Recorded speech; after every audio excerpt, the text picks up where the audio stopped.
Hello, today I'm going to talk about how guitar strings make different sounds. So first of all, mechanical wave is a wave that needs to go through a medium in order to transfer its energy. A sound wave, which I'll present today, is also a mechanical wave since it passes a physical medium like air molecules. Longitudinal and transverse are different types of mechanical waves. A longitudinal wave is a wave in which the disturbance is parallel to the direction of propagation, and as you can see on the diagram here where the disturbance is left and right, the disturbance of the transverse is perpendicular, and on the diagram, the disturbance goes up and down. Electromagnetic wave is a wave that is created due to the vibration between electric and magnetic fields. These waves are all transverse waves and contain many different waves with different wavelengths and frequencies. So first, what are the characteristics of sound waves? The wavelength of the sound wave represents the combined length of compression and rarefaction. We'll talk about this more later. So for now, just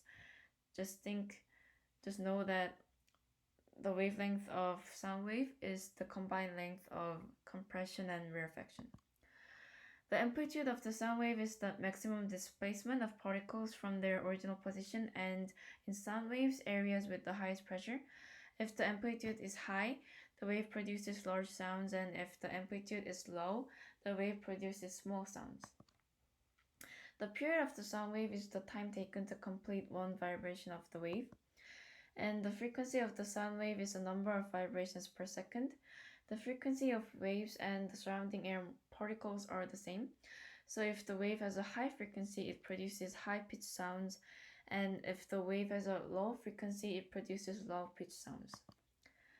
Last but not least, the velocity of the sound wave is the speed of the sound wave and changes based on the temperature.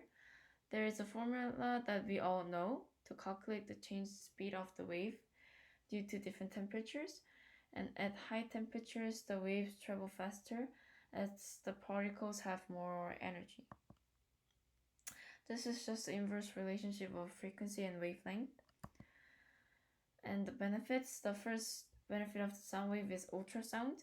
Ultrasound uses high frequency sound waves about 3 to 10 megahertz to take pictures of the structures inside our body, and this could monitor unborn babies and could diagnose medical conditions of people.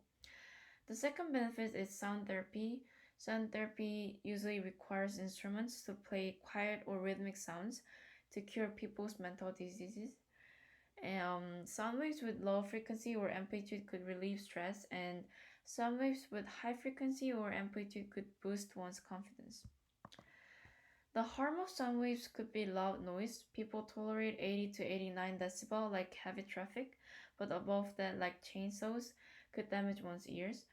The loud noise could damage the hair cells in the cochlea and could result in sensory neural hearing loss. In this diagram, the cochlea is this snail-looking thing, and if you listen to psychology, then you'll probably know this. So we're moving to the mechanism of the sound wave produced by a guitar. The sound wave is produced by a vibrating object and cannot be produced without an air source.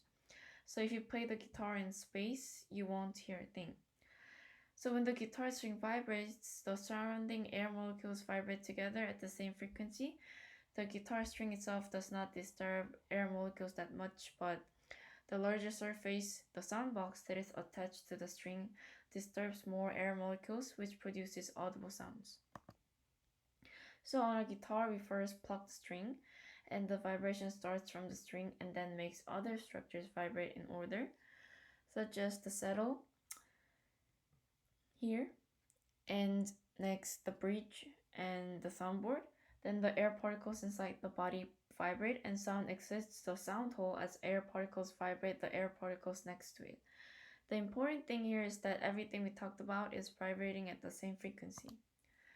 The fun fact is that guitar strings create a standing wave with two fixed ends. They vibrate with numerous different harmonics, and we hear a combination of multiple harmonics with some frequencies being produced with a louder amplitude. The sound wave that is produced by the guitar string has a compression and rarefaction pattern. Compression is a high air pressure that decreases the volume of the medium, meaning the air particles are closer together. And rarefaction has a low air pressure that increases the volume with air particles farther apart. So this pattern helps our ear to detect produced sounds. And you can see this is a longitudinal wave. And this is just the basic knowledge I just attached in my slide. And next, there are many variables in the situation that affect the produced sounds of the guitar string. First is the length. Shorter strings have a higher frequency and longer strings have a lower frequency, as the length of the string creates a longer wavelength and hence a shorter frequency. This is a simple calculation to help you understand more.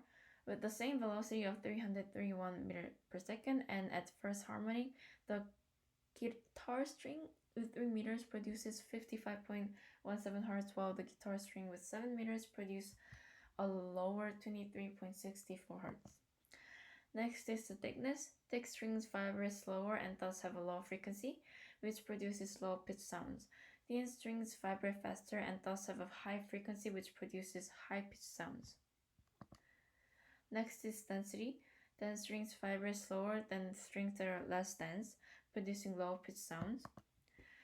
And intensity. Strings that have higher tension vibrate faster, creating high velocity, thus producing high pitched sounds.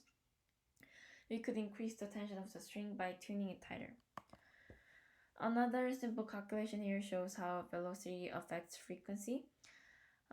Both of the strings have the same length of 3 meters but different velocities. String with 24 meters per second produces 4 hertz, and string with 42 meters per second produces a higher frequency of 7 hertz. This supports that high velocity creates high frequencies compared to low velocity. Lastly, the amplitude of the string also affects the sound that the guitar string produces. It is the farthest that the string moves from the original position. If the amplitude is high, it produces loud sounds, and if the amplitude is low, it produces small sounds.